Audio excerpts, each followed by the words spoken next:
Have you ever stood in a wedding dress, surrounded by flowers and candles, waiting for the person you love more than life itself to walk through those church doors, only to realize they never will? Have you ever felt your heart shatter into a million pieces in front of 200 guests, while your mother squeezed your hand so tightly you thought your bones might break? That was me. That was the day I discovered that the man I thought I knew, the man I had given 3 years of my life to, was nothing more than a phantom, a carefully constructed illusion designed to destroy me. My name is Sarah, and this is the story of how I survived the most devastating betrayal of my life, and how that devastation led me to save 3 other women from the same cruel fate. This is the story of Marcus, the master manipulator who turned love into a weapon, and how his game finally came to an end. I need to tell you this story because somewhere out there, someone might be living through their own version of what I experienced. And if my words can reach even one person, if they can prevent even one heart from being shattered the way mine was, then every painful moment of reliving this nightmare will be worth it. The church was perfect that day. September 15th, 2021. The sunlight streamed through the stained glass windows, casting rainbow patterns across the white roses that lined every pew. I had spent months planning every single detail, from the delicate lace on my dress to the specific shade of ivory for the ribbons tied around each chair. My bridesmaids, my 3 best friends since college, stood beside me in their dusty rose gowns, their faces glowing with excitement and joy.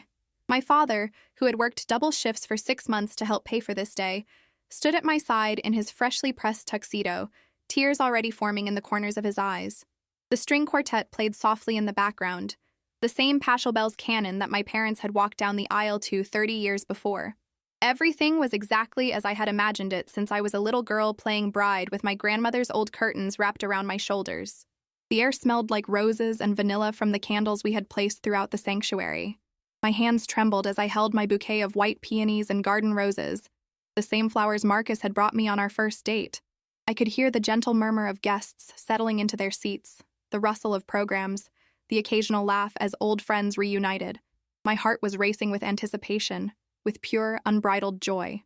In just a few moments, I thought, I would be walking down that aisle toward my future, toward the man who had swept me off my feet with his charm, his intelligence, his seemingly perfect understanding of everything I needed and wanted in life. 3 o'clock came and went. The officiant, Reverend Thomas, a kind elderly man who had known my family for decades, gave me an encouraging smile and whispered that sometimes grooms got nervous and needed a few extra minutes. I nodded, trying to ignore the sick feeling that was beginning to bloom in my stomach. 3:15. The murmurs from the guests grew louder, more confused. I could see people checking their phones, glancing at their watches, looking toward the doors with furrowed brows. My maid of honor, Jessica, squeezed my shoulder and told me everything would be fine, that Marcus probably just got stuck in traffic. But I knew Marcus. He was never late. Never. He was the type of man who arrived 15 minutes early to everything, who prided himself on his punctuality and reliability. That was one of the things I had loved about him. 3:30. My father's face had changed from joy to concern to barely concealed anger. He kept pulling out his phone, trying to call Marcus, trying to reach the best man, David, who had also mysteriously vanished. Every call went straight to voicemail. My mother had come up from her seat in the front row, her face pale, her hands fluttering nervously as she tried to figure out what to do. Should we wait? Should we tell the guests? Should we call hospitals? The rational part of my brain was screaming that something was wrong, that this wasn't normal, that a man who truly loved me wouldn't leave me standing at the altar. But the part of me that had loved Marcus with every fiber of my being, the part that had built a future with him in my mind, that part refused to believe what was becoming increasingly obvious. 4 o'clock.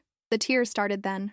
Not the pretty, delicate tears you see in movies, but the ugly, gasping sobs that come from somewhere deep in your soul when you realize your entire world is collapsing.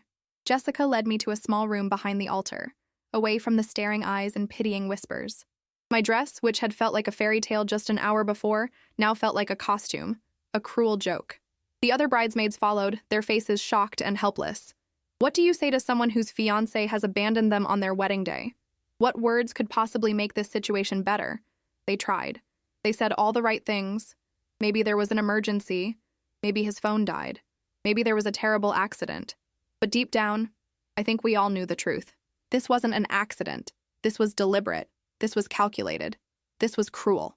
My mother eventually came in, her own tears streaming down her face, and told me that she had spoken to the officiant and the venue coordinator. We needed to make a decision. The guests couldn't wait forever. I remember looking at myself in the mirror in that small room, seeing my carefully applied makeup streaked with tears, my hair still perfect in its elegant updo, my dress still pristine and white, and feeling like I was looking at a stranger. Who was this woman who had been so thoroughly fooled?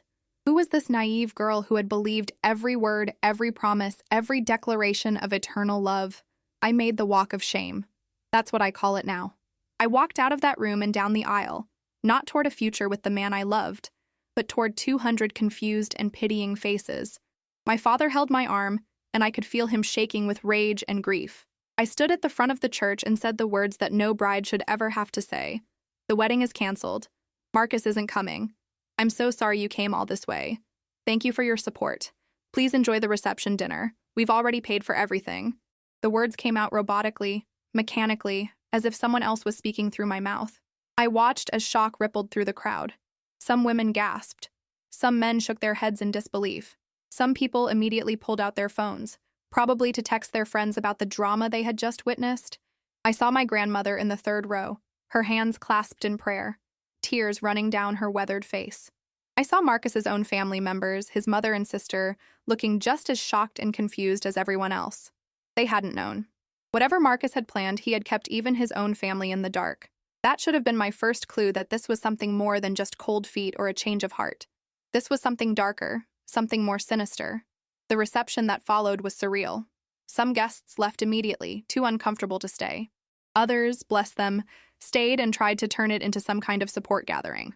They ate the food we had carefully selected, drank the wine we had taste tested, and gave me awkward hugs while whispering empty platitudes. I'm so sorry. You deserve better. He's an idiot. You're going to be okay. But I wasn't okay. I sat at the head table in my wedding dress, picking at a plate of food I couldn't taste, watching people dance to the playlist Marcus and I had created together, songs that now felt like lies set to music. My best friends surrounded me, a protective shield against the pitying stares and whispered conversations. Jessica, Emily, and Natasha. They had been there for every milestone of my relationship with Marcus.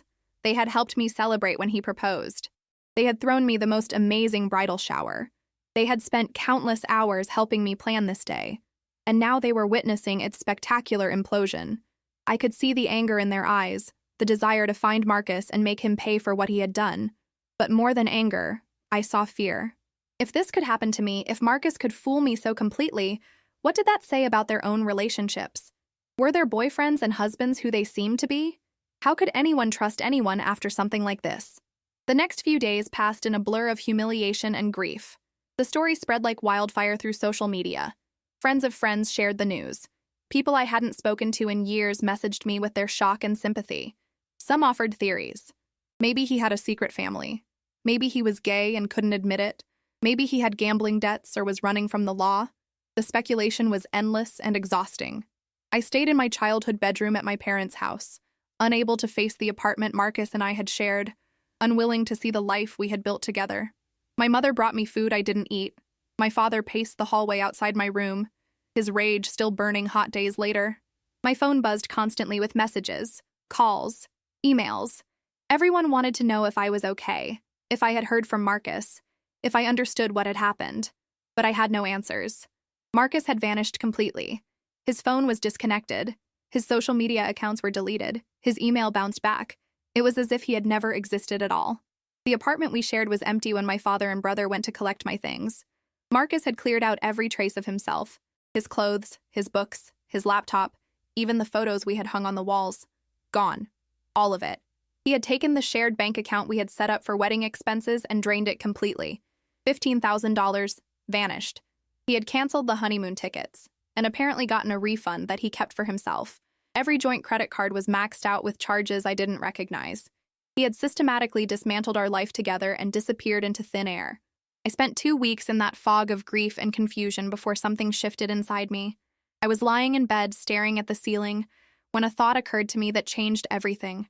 This was too calculated, too precise, too complete. People don't just vanish like this on a whim. This level of planning, this kind of thorough erasure of identity, it spoke to something darker than simple cold feet or a change of heart. Marcus had done this on purpose. He had planned this from the beginning. The wedding, the relationship, maybe even meeting me in the first place. It had all been intentional. But why? What could possibly motivate someone to put another human being through this level of pain and humiliation? That's when I decided I couldn't just lie there and accept what had happened. I needed to understand. I needed to know why. And more than anything, I needed to find him and make sure he could never do this to anyone else. I got out of bed, showered for the first time in days, and opened my laptop. If Marcus thought he could just disappear and leave me broken, he was wrong. I was going to find him. I was going to understand what happened, and I was going to make sure justice was served. I started with the basics. I searched for his name online, combing through every result. I looked up his previous addresses, his employment history, anything I could find about his past before he met me. That's when I discovered something shocking. The address he had given me for his childhood home, it didn't exist. The college he said he graduated from, they had no record of him. The company he claimed to work for, he was listed as an independent contractor, not a full employee. Everything Marcus had told me about his past was either a lie or a carefully constructed half-truth. I created a spreadsheet. I know that sounds cold and methodical, but grief had transformed into something sharper, something more focused. I needed to treat this like an investigation because that's exactly what it was. I listed everything I knew about Marcus, every story he had told me, every detail about his life. Then I started fact-checking each item. His parents who lived overseas and whom I had never met, I couldn't find any record of them. His sister who was supposedly traveling through Asia and couldn't make it to the wedding, no social media presence whatsoever. His best man David also vanished without a trace. Phone disconnected, social media deleted. The more I dug, the more I realized that Marcus had surrounded himself with people who either didn't exist or were part of whatever game he was playing. I expanded my search. I looked for other people with his name, other men who matched his description. I joined online forums about romance scams and catfishing. I read articles about con artists and manipulators. And then, 3 weeks after the wedding that never happened, I found something that made my blood run cold. A blog post from a woman named Jennifer, written 5 years earlier. She described meeting a charming, perfect man. She described a whirlwind romance. She described planning a wedding. And she described being left at the altar, watching her perfect fiancé vanish into thin air. The details were eerily similar to my own story. Different names, different locations, but the same pattern. The same methodical planning. The same complete disappearance. The same financial devastation. I felt my hands shaking as I read her words. This wasn't just about me. Marcus, or whatever his real name was, had done this before. Have you ever realized that your personal nightmare was actually part of a pattern? Part of someone's deliberate and repeated game? Comment below if you've ever discovered that what you thought was unique to you was actually something much bigger. I reached out to Jennifer immediately, my fingers flying across the keyboard as I composed a message explaining who I was and what had happened to me. I included details that only someone who had experienced what we had could know. The way he always paid in cash, the way he avoided having his picture taken, the way he deflected any questions about his past with charm and redirection. I sent the message and waited, my heart pounding. Would she respond? Did she even still check this old blog? 2 hours later, my phone buzzed with an email notification. Jennifer had replied. Reading her message was like looking into a mirror. She described the same confusion, the same humiliation, the same desperate need to understand why. She had spent months trying to track him down after her wedding disaster, but had eventually given up, assuming he was just a con artist who had moved on to easier targets. She had never imagined he would do it again. But now, with my story confirming the pattern, she was ready to help. She wanted justice as much as I did. We spent hours on the phone that night, comparing notes, filling in gaps in each other's stories. The man she knew as David matched my Marcus perfectly. Same height, same build, same piercing blue eyes, same dimpled smile. He had told her he worked in finance. He had told me he worked in tech consulting. Different lies, same liar. She described how he had love-bombed her in the beginning, showering her with attention and affection, making her feel like the most special person in the world. That's exactly what Marcus had done to me. He had seemed to know exactly what I needed to hear, exactly how to make me feel seen and understood and cherished. Jennifer told me about the others. During her own investigation years ago, she had found hints of at least 2 other women who might have experienced the same thing, but she had never been able to confirm it. She gave me their names. or at least the names they had used online when sharing their stories. Rachel and Amanda. I spent the entire next day searching for them. Rachel was easier to find. She had written about her experience in a private Facebook group for people who had been scammed or manipulated in relationships. I requested to join the group, explained my situation to the moderators, and was admitted within hours. Rachel's story was there, posted 2 years ago. She described meeting a man named Michael, who left her at the altar after an 8-month engagement. The financial damage he had caused was even worse than what Jennifer and I had experienced. He had convinced Rachel to take out a loan for the wedding, promising to pay half. Then he vanished, leaving her with $30,000 in debt. She had filed a police report, but the detective assigned to her case told her that without more evidence, without being able to prove that fraud had been committed from the beginning, there was nothing they could do. People called off weddings all the time. Being in jerk wasn't technically illegal. Rachel had eventually moved on with her life, but I could tell from her posts that the wound had never fully healed. I messaged her through the group, and like Jennifer, she responded quickly. The relief in her words was palpable. She had thought she was crazy, that maybe she had driven him away somehow. Knowing that it wasn't her fault, that she was part of a pattern, seemed to lift a weight off her shoulders. Amanda took longer to find. Her story hadn't been posted publicly, but Jennifer remembered seeing a comment from someone matching her description on a forum about narcissistic abuse. I spent days searching through archived forum posts, using different keyword combinations, following digital breadcrumbs. Finally, I found her. She had shared her story in a thread about emotional manipulation, describing a man named Christopher who had promised her the world and then left her devastated and alone on what was supposed to be the happiest day of her life. I reached out through the forum's private messaging system, not expecting a response from a post that was 3 years old, but Amanda replied within a day. She lived only 2 hours away from me. She had been the first victim, as far as we could tell. 6 years ago, she had stood in a small chapel surrounded by family and friends, waiting for a groom who never came. She had spent years in therapy, working through the trauma, rebuilding her sense of self-worth. When I told her about the others, about the pattern we had uncovered, she asked if we could meet in person. She said there were things she needed to tell me, things she had discovered about our shared tormentor that she had been too afraid to share publicly. We arranged to meet at a coffee shop halfway between our cities the following Saturday. I drove there with Jennifer, who had flown in from across the country.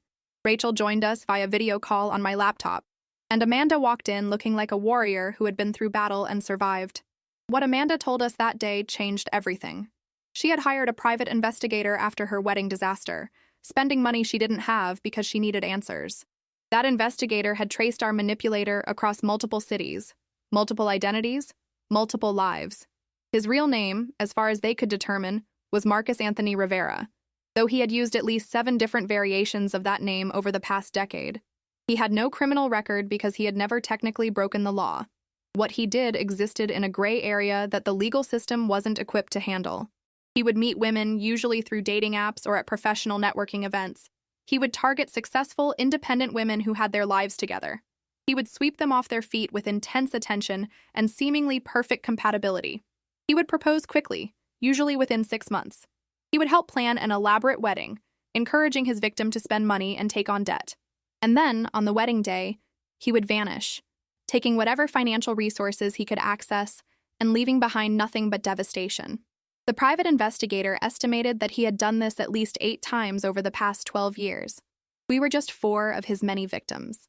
The investigator had given Amanda a file with everything he had found, including Marcus's last known location and a photo taken outside a restaurant in Portland, Oregon, just 6 months before he met me.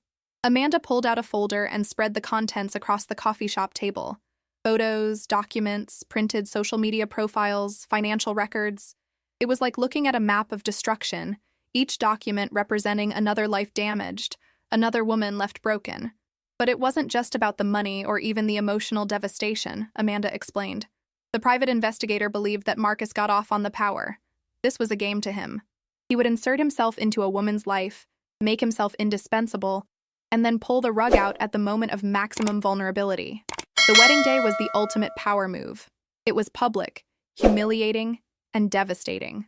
It was the moment when his victim was most exposed, most vulnerable, most committed. And that's when he struck.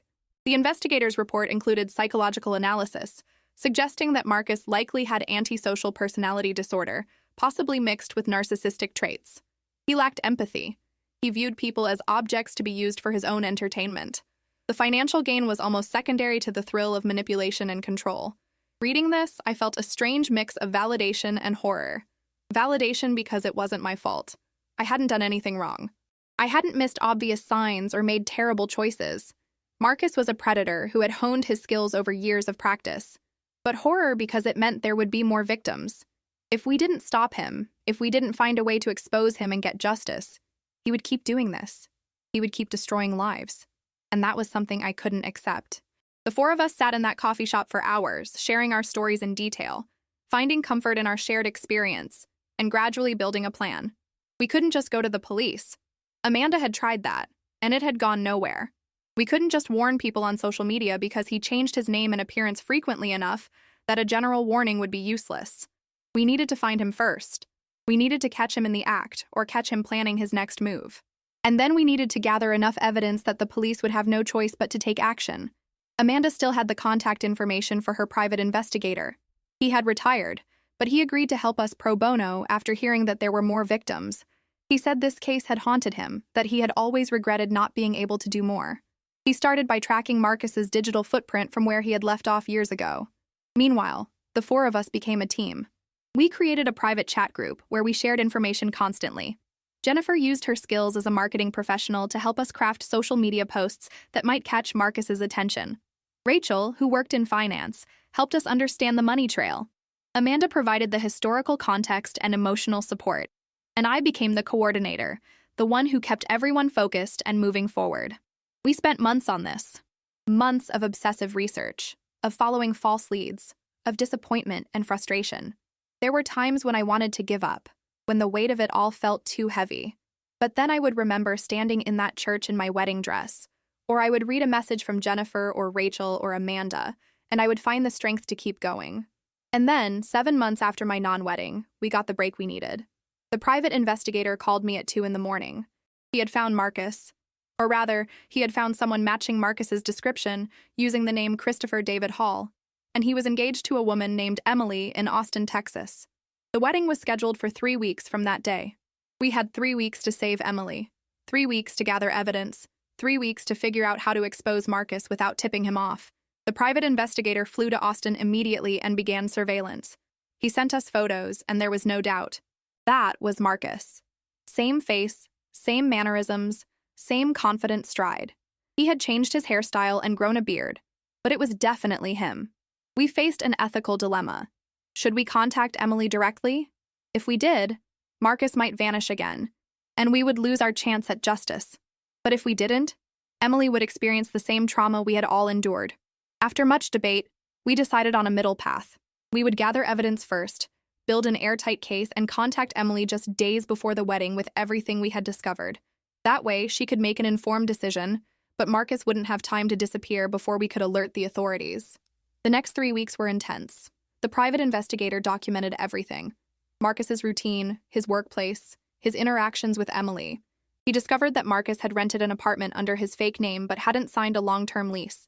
He had a car, but it was a short-term rental. He was already preparing his exit strategy. We compiled our evidence into a comprehensive file. Copies of our stories, financial records showing the money he had taken from each of us, photos of Marcus under different names, testimony from people who had known him in various cities. We contacted a lawyer who specialized in fraud cases, and while she said prosecuting him would be difficult, she believed we had enough to at least get a restraining order and possibly press charges for identity fraud and financial crimes. 10 days before Emily's scheduled wedding, we made our move. Rachel and I flew to Austin while Jennifer and Amanda stayed back to coordinate media outreach in case we needed public pressure. We checked into a hotel near Emily's address and spent a day rehearsing what we would say. How do you tell someone that the man they love, the man they're about to marry, is a serial con artist who has destroyed multiple lives? How do you deliver that news in a way that will be believed? We decided to bring everything.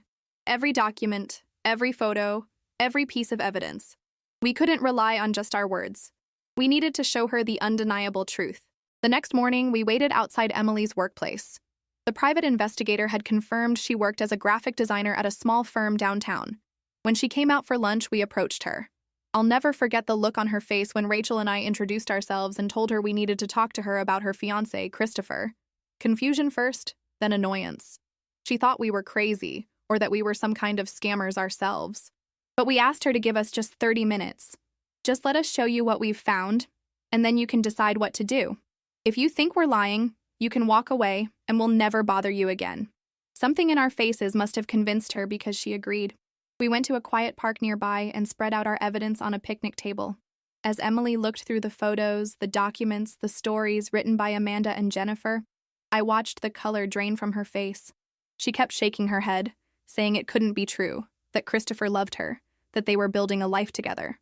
But the evidence was undeniable.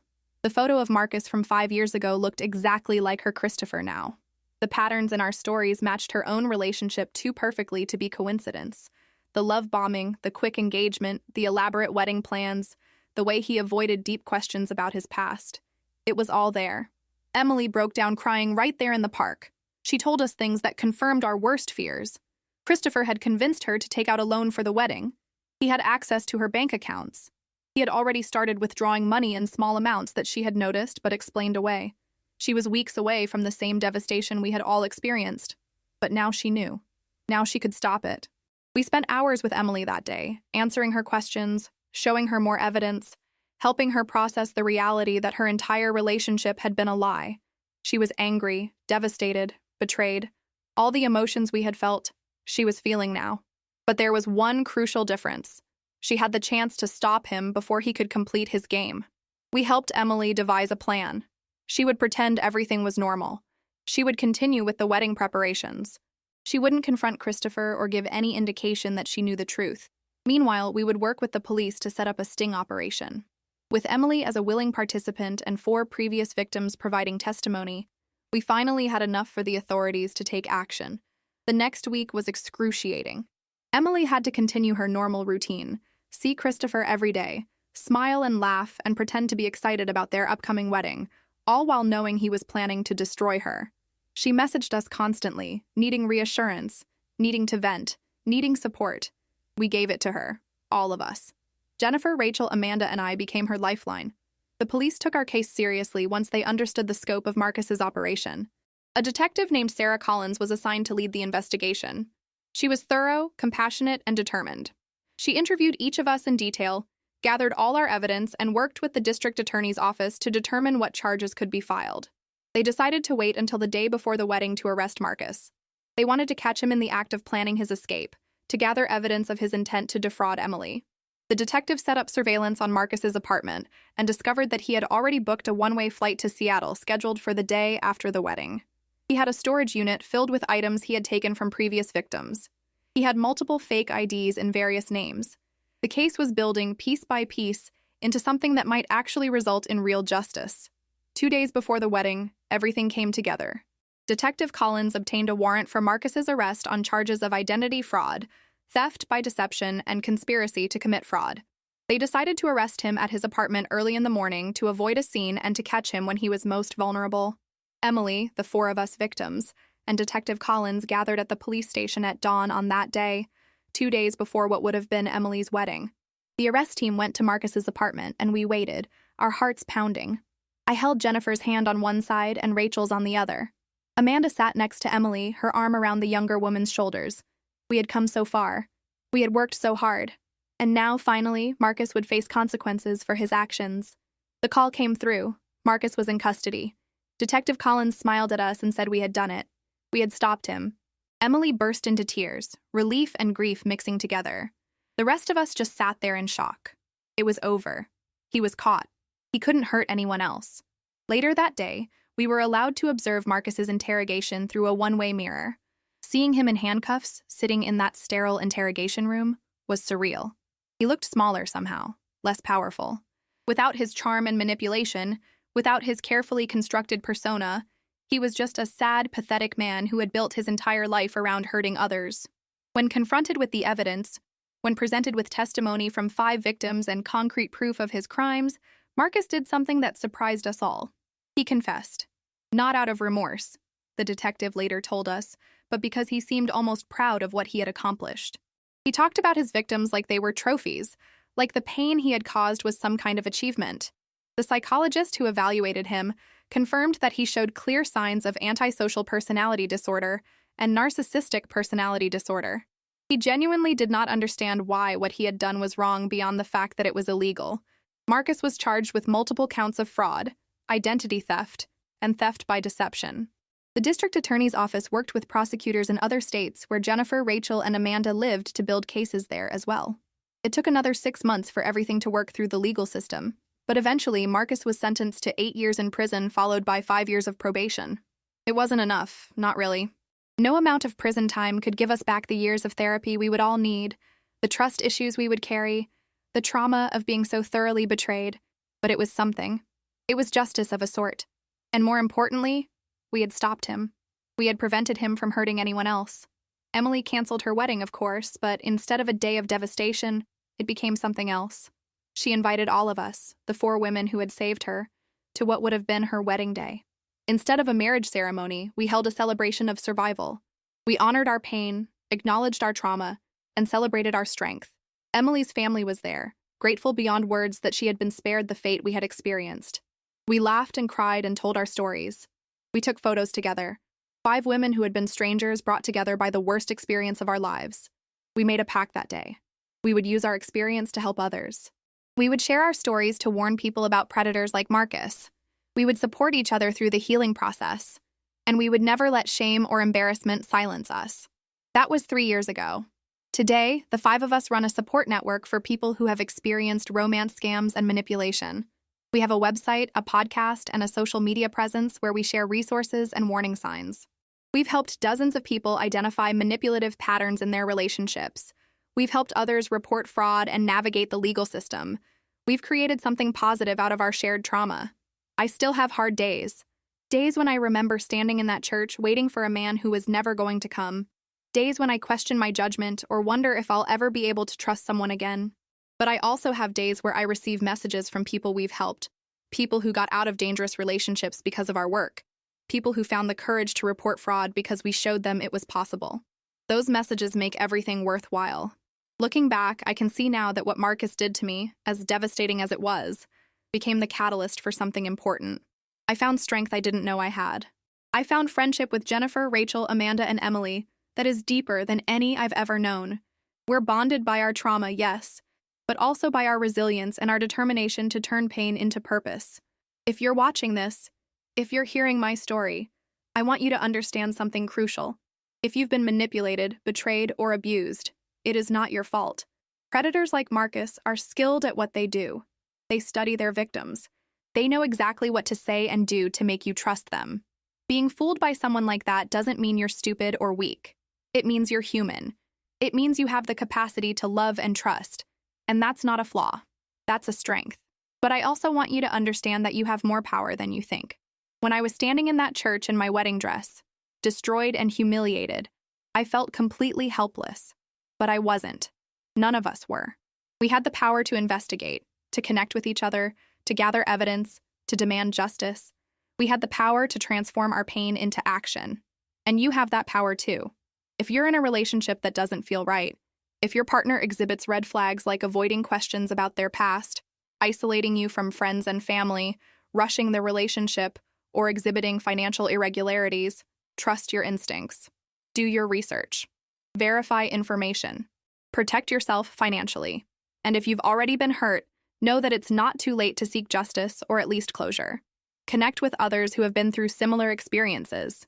Share your story. Report fraud to the authorities. Get therapy to process your trauma. You are not alone and you don't have to suffer in silence. The 5 of us, we survived. We healed, and we thrived. You can too. I want to hear from you. Have you ever been in a relationship where something felt off but you couldn't quite put your finger on it? Have you experienced manipulation or betrayal? Your stories matter. Your experiences are valid. Share them in the comments below because you never know who might need to hear that they're not alone. Understanding stories like mine isn't just about entertainment or drama. It's about education and protection. It's about learning to recognize red flags and trust our instincts. It's about building a community where we support each other instead of judging or blaming victims. If this story touched you, if it made you think or feel or recognize something in your own life, please leave a like. That simple action helps this video reach more people, helps spread awareness about predators like Marcus, helps other potential victims recognize the warning signs before it's too late. And please subscribe to I Live to Tell for more stories like this one. Stories of survival, resilience, and transformation. Stories that remind us that we're stronger than we think and that we're never truly alone in our struggles. Hit that notification bell so you never miss a story that might change your life or help someone you love. Every subscriber, every like, every comment helps us build this community of survivors and supporters. Thank you for listening to my story. Thank you for being part of this journey. Thank you for understanding that behind every dramatic tale is a real person with real pain and real strength. Together, we can create a world where predators like Marcus have nowhere to hide, where victims feel empowered to speak up, and where survival stories inspire others to find their own strength. Remember, you live to tell your story too. Never forget that. Never be ashamed of it. And never underestimate the power of sharing your truth. Stay strong, stay aware, and stay connected. This is I Live to Tell, and this was my story of surviving the ultimate betrayal and finding redemption in helping others avoid the same fate.